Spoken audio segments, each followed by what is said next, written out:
Professor Zilks-Trix's tentacles were doing that thing again, the nervous wiggling that made him look like a car dealership's inflatable tube man, having an existential crisis.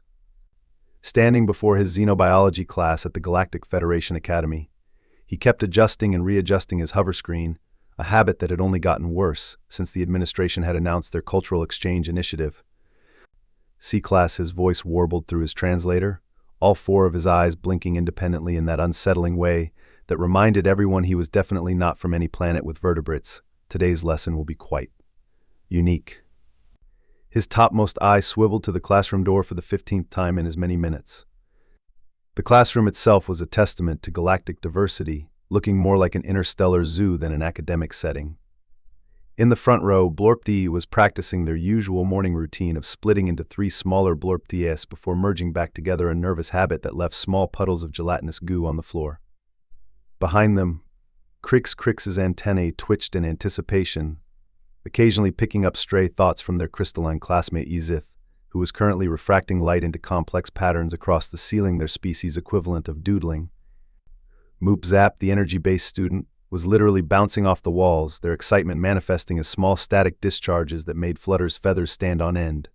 The winged student had to keep smoothing them down, muttering something about inconsiderate plasma-based life forms under their breath. Today, Professor Zilks-Trix continued, his tentacles now tied in what appeared to be a sailor's knot. We will be studying one of the most dangerous predators in the known galaxy. He paused for dramatic effect, though the effect was somewhat undermined by the fact that he had to untangle himself from his own appendages. We will be assisted by our new, human teaching assistant. The entire class fell silent. Even Blorpti stopped mid-split. That's when the door slid open with a soft whoosh, and in walked Jade Chen, looking about as threatening as a marshmallow in her standard-issue academy uniform. She was carrying what appeared to be a large metal container, and her face wore the kind of smile that suggested she was in on a joke that nobody else understood. "Morning, Professor." "Morning, class." She set the container down with a gentleness that seemed at odds with her species' reputation as galaxy-crushing Deathworlders. "I brought our subject for today's lesson. Don't worry, they're perfectly safe, mostly." Professor Zilks-Trix's tentacles immediately tied themselves into a double bow knot, and somewhere in the back of the room, Moop Zap short-circuited a light fixture in panic. The lesson hadn't even started, and it was already shaping up to be the most interesting or terrifying xenobiology class of the semester. Professor Zilks-Trix cleared his throat, or whatever passed for a throat in his species, and activated the classroom's safety protocols. Transparent force fields hummed to life between the rows of desks, a precaution that made Jade raise an eyebrow so high it threatened to escape her forehead entirely. "Students," the professor's translator crackled with static from his nervous energy. "What we're about to witness is one of Earth's most efficient killing machines. A creature so deadly that even the humans—" He paused to shudder dramatically. "Even the humans treat it with cautious respect." Jade bit her lower lip, clearly struggling to maintain her professional composure. "According to our research." Zilks-Trix continued, his tentacles now attempting to braid themselves. "This species has been responsible for the extinction of numerous smaller life forms on Earth. They possess razor-sharp retractable weapons, can see in nearly total darkness, and have been known to torment their prey before delivering the killing blow." In the third row, Izith's crystalline structure began to vibrate with anxiety, creating a high-pitched hum that made everyone's translation devices screech. Blorpti had divided into so many tiny versions of themselves that they now looked like a pile of nervous jelly beans. Jade stepped forward, patting the container. "Would you like me to release the subject now, Professor?" Release. Crix's antennae shot straight up, nearly hitting the ceiling. The container isn't even equipped with neural restraints or plasma shields. "Oh, we don't need those," Jade said casually, reaching for the container's latch. "They prefer to be unrestrained. It's better for their mental health." Moop Zap transformed into a panic-induced lightning bolt and tried to escape through a power outlet, only to be bounced back by the classroom's surge protectors. Flutters, meanwhile, had molted enough feathers in fear to stuff a small pillow. With deliberate slowness and what could only be described as poorly concealed amusement, Jade opened the container. The entire class held their breath, those who had respiratory systems anyway. Out stepped the most magnificent creature many of them had ever seen. Majestic silver-gray fur flowed like a royal cape. Intelligent golden eyes surveyed the room with casual superiority. A tail, held high like a banner, swished lazily through the air. "Everyone," Jade announced with a flourish, "meet Mr. Whiskers." Mo said the Maine Coon cat, before proceeding to sit down and clean his left paw with all the concern of a monarch checking their manicure. Professor Xilx's tentacles went completely rigid. That's a cat," Jade helpfully supplied. "Specifically a Maine Coon, one of Earth's largest domestic cat breeds." Mr. Whiskers, apparently done with his impromptu bath, stood up and stretched luxuriously. Several students flinched as he revealed his impressive size, nearly a meter long from nose to tail tip. Then, completely ignoring all safety protocols and force fields, he casually jumped onto the professor's desk, walked over to his notes, and promptly sat on them. "The deadliest predator," Professor Xilx whispered in horror, watching as the fearsome beast began to purr and make biscuits on his lesson plans, "is destroying my curriculum." "Oh no," Jade said, not even trying to hide her grin anymore. "That just means he likes you." The look of utter confusion on the professor's face was worth every credit in the galaxy. The next few minutes in Xenobiology class 101 could best be described as organized chaos, if by organized you meant absolute pandemonium, and by chaos you meant complete and utter mayhem. Blorpthi had managed to ooze themselves into such a small crack between floor tiles that they were technically now part of the building's foundation. From somewhere beneath their desk came a muffled, squishing sound that might have been a prayer to their gelatinous gods. Emergency code 7X9 Crix was frantically clicking their mandibles against the classroom security console. Apex predator breach. This is not a drill. Repeat, this is not a drill. Red warning lights began flashing throughout the classroom, accompanied by a klaxon that sounded suspiciously like a kazoo being played underwater. The Academy security system, in its infinite wisdom, had apparently classified Mr. Whiskers somewhere between planet-ending catastrophe and, "Oh no, not again." "Please remain calm," announced the Academy's AI in a voice that was anything but calm. "Security forces have been notified. Also, it has been an honor serving this institution. Goodbye." Jade watched in amazement as Zith attempted to achieve quantum tunneling through sheer terror alone, their crystalline form vibrating at frequencies that were probably breaking several laws of physics. Meanwhile, Moop Zap had transformed into what could only be described as a disco ball of fear, sending sporadic bursts of panicked light across the room. Flutters had taken a more traditional approach to survival by attempting to build a nest out of their textbooks, occasionally peeking over the edge to see if the deadly predator had noticed them.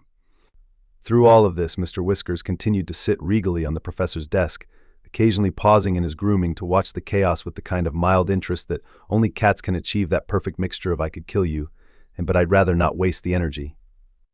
"Oh dear," Professor Xilx whimpered, his tentacles now resembling a plate of overcooked spaghetti. He had somehow managed to wrap himself around his hover chair like a startled octopus. "Miss Chen, perhaps we should contain the beast before it begins its rampage." Jade, who had been casually leaning against the desk, reached out and scratched Mr. Whiskers behind the ears.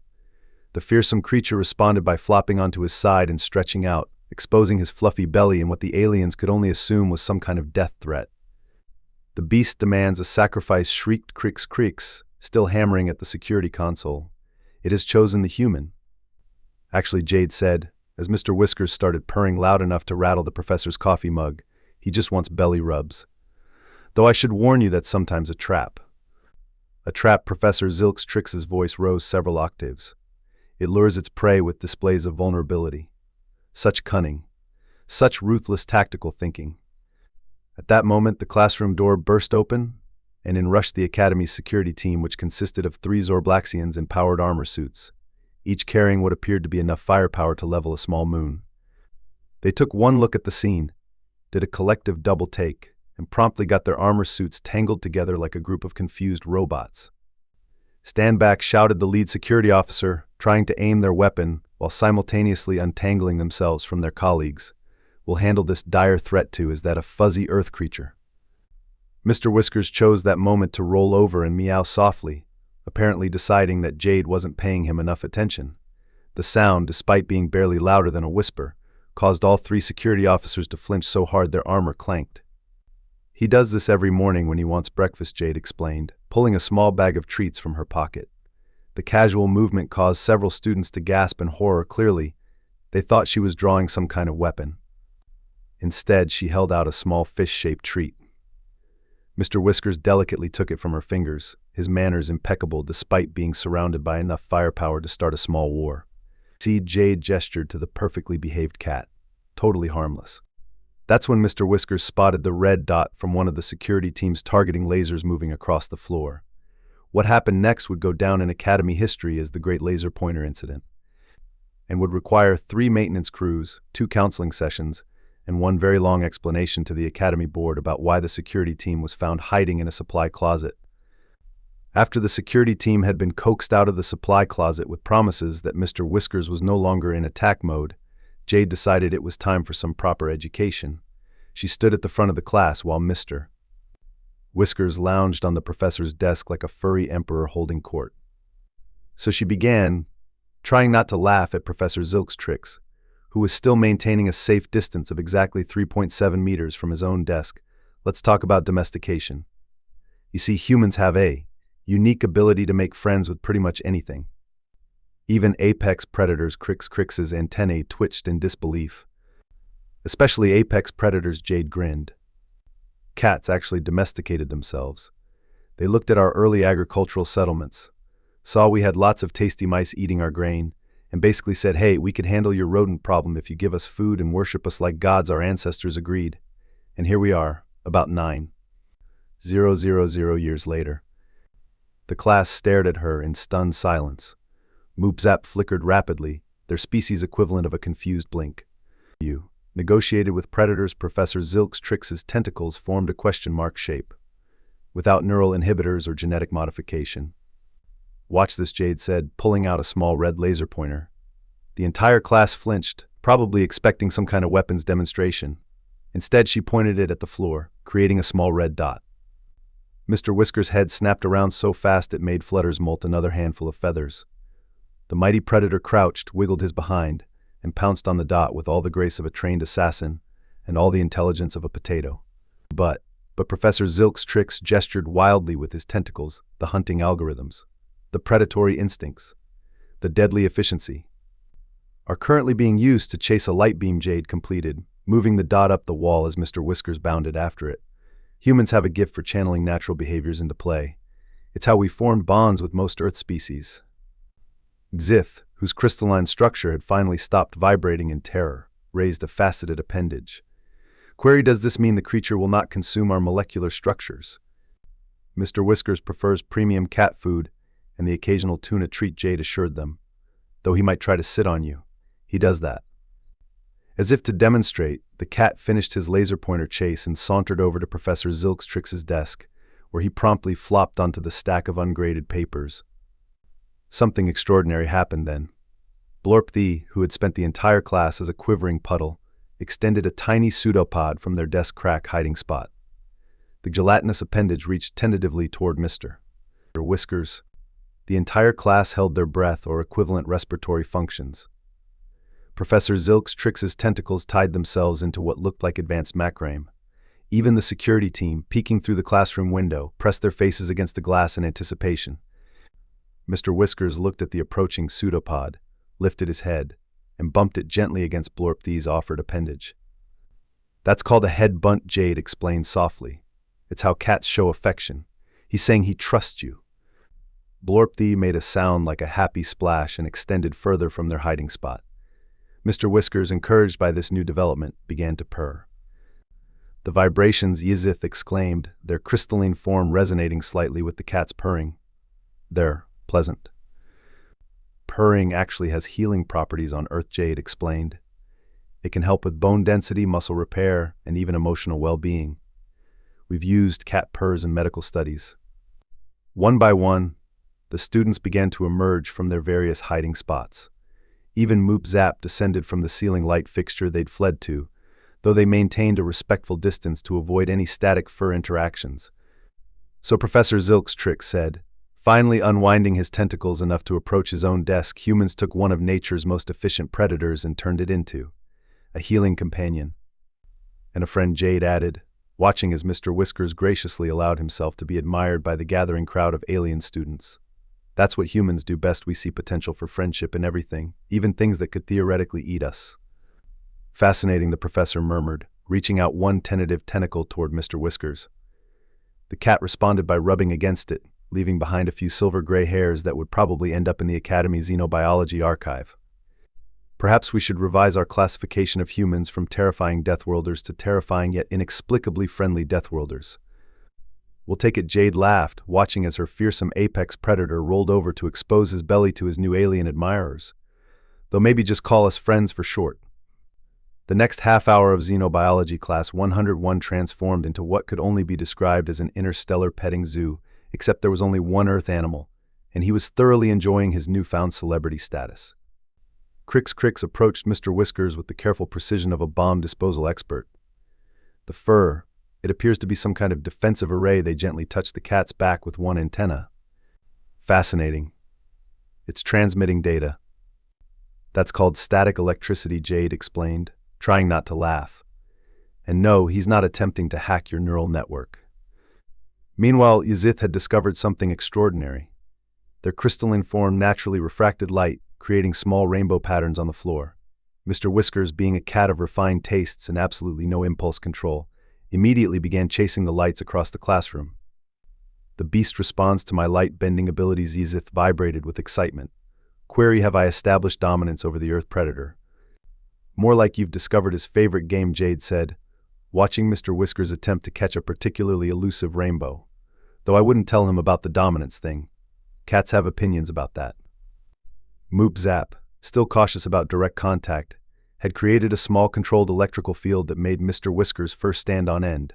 The cat seemed completely unbothered by his new punk rock hairstyle, which only added to the energy being's confusion. But, my defensive capabilities have no effect. Moop Zap crackled in disbelief.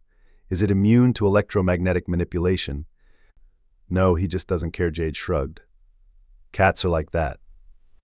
Professor Xilxtrix, who had finally worked up the courage to remain within 2 meters of his desk, was taking furious notes. Subject appears to possess selective immunity to intimidation tactics. Possible psionic abilities? Or perhaps advanced diplomatic training. Flutters had made the most progress in understanding cat behavior, mainly because their species shared some similar traits. Oh, the slow blink. I know this one. They demonstrated the gesture, Mr. Whiskers returned it. It means I trust you in cat language. Although they tilted their head in confusion, why does he keep showing me his posterior? That's actually a sign of respect, Jade explained, as Mr. Whiskers presented his tail to yet another student. In cat culture, turning your back on someone means you trust them not to attack you. Honored Flutters practically molted with joy. I have been deemed trustworthy by the Earth predator. Blorp the, having finally regained their normal form, was experiencing an unexpected issue. Every time they tried to pet Mr. Whiskers, their gelatinous appendage came away with cat hair stuck to it. Help, they gurgled in distress. The creature is shedding its biomass onto me. Is this how it marks its prey? That's just normal shedding, Jade assured them. Though I should warn you, those hairs will probably be with you forever. We still find cat hair in sealed laboratory environments on Earth. It can penetrate environmental seals. Professor Xilxtrix's tentacles curled in alarm. What can't these creatures do? Come when called, follow basic commands, or respect personal space, Jade listed off. Just as Mr. Whiskers decided to jump onto Yzith's crystalline head and make himself comfortable. Also, they're terrible at quantum physics. The professor scribbled this down, then paused. Was that last part a joke? Maybe, Jade grinned. But good luck proving it empirically. Cats aren't big on participating in controlled studies. As if to prove her point, Mr. Whiskers chose that moment to abandon his crystalline perch in favor of batting at Professor Xilxtrix's constantly moving tentacles. The professor froze, watching in a mixture of terror and fascination as the fearsome predator became entirely entranced by the swaying appendages. Is this normal behavior? He whispered. Oh yes, Jade nodded solemnly. You're now officially a cat toy. Congratulations on your promotion. The professor's response was lost in the sound of the entire class, trying not to laugh at their esteemed instructor playing an impromptu game of tentacle chase with Earth's most dignified predator. As the class settled into a more academic discussion, though still frequently interrupted by Mr. Whiskers' antics, Professor Xilxtrix had regained enough composure to actually teach, even if his tentacles occasionally twitched whenever the cat looked his way. So he began, consulting his now fur-covered notes. Humans just, decide to make friends with dangerous creatures, without any risk assessment protocols. "Oh, we assess the risks," Jade replied, watching Mr. Whiskers delicately pick his way across students' desks like he was inspecting his kingdom. "We just usually decide the friendship is worth it anyway." Query Azith's crystalline surface sparkled with curiosity. Historical records indicate humans have domesticated numerous predator species: dogs, cats, ferrets, falcons. Clarification requested: are humans unable to perceive danger, or do they simply ignore it? Neither. Jade smiled. "We see the danger, we respect it, but we also see the potential for connection. Take Mr. Whiskers here. Yes, he's got sharp claws and teeth, excellent hunting instincts, and could probably take down prey 3 times his size if he wanted to.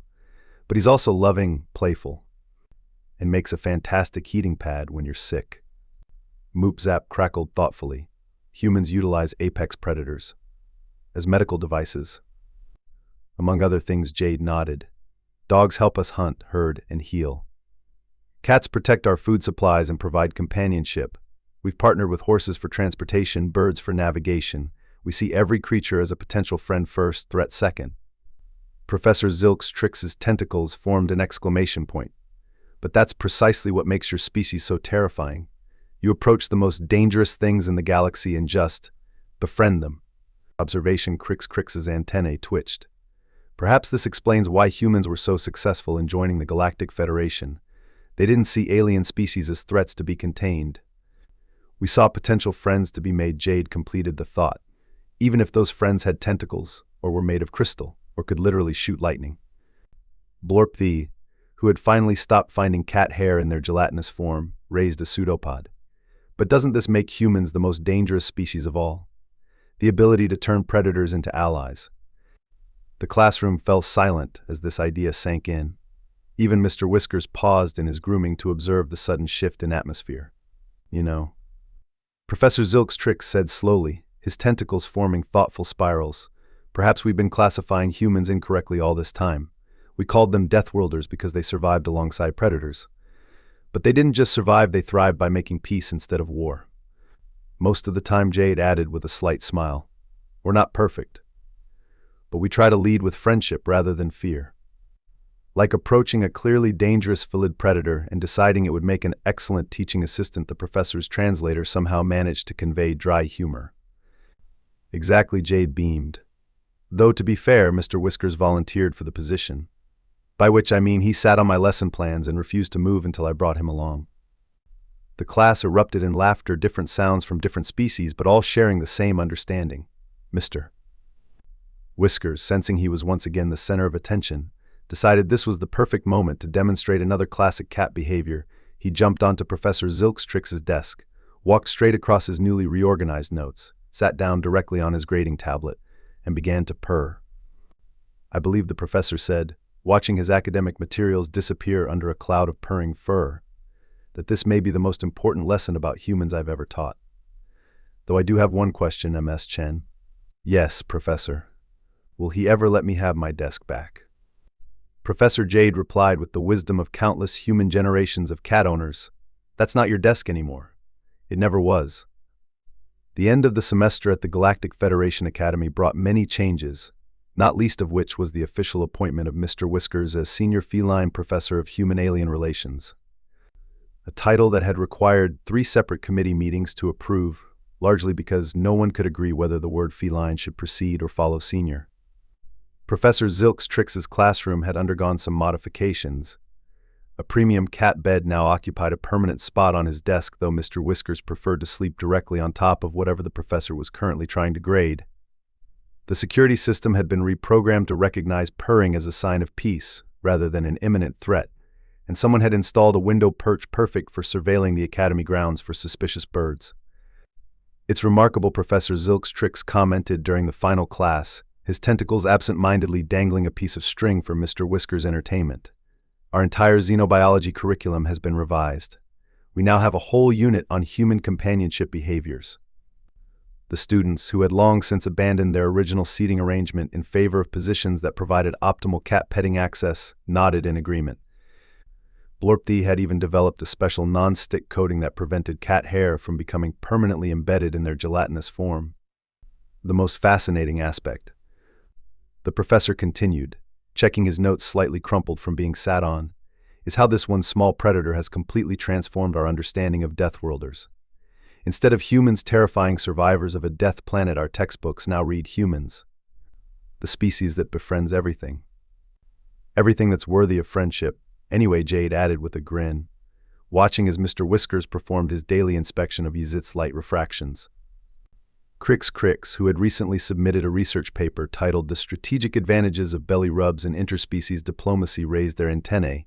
But Professor, doesn't this make humans even more formidable? Their power to turn natural enemies into allies is precisely why they're such valuable members of the Federation. Professor Trix finished, his tentacles forming a smile-like pattern. Though I do wish they had warned us about the shedding. As if on cue, Mr. Whiskers stretched luxuriously, releasing a small cloud of fur that somehow managed to find its way into the classroom's air filtration system. The final bell chimed, but nobody moved. They all watched as their feline professor jumped onto Trix's desk one last time, turned around 3 times, a ritual that still puzzled the Xenobiology department, and settled down for a nap directly on top of the final exam papers. Class dismissed, Professor Trix announced quietly, not wanting to wake the sleeping cat. And remember next semester's first lesson, Introduction to Dog Psychology, Why Humans Befriended Wolves and Lived to Tell About It. As the students filed out, Jade could have sworn she saw the professor's tentacles gently adjust a blanket around the sleeping Mr. Whiskers. Sometimes it seemed the best way to understand humans was to watch how their animal companions conquered the galaxy, one nap at a time.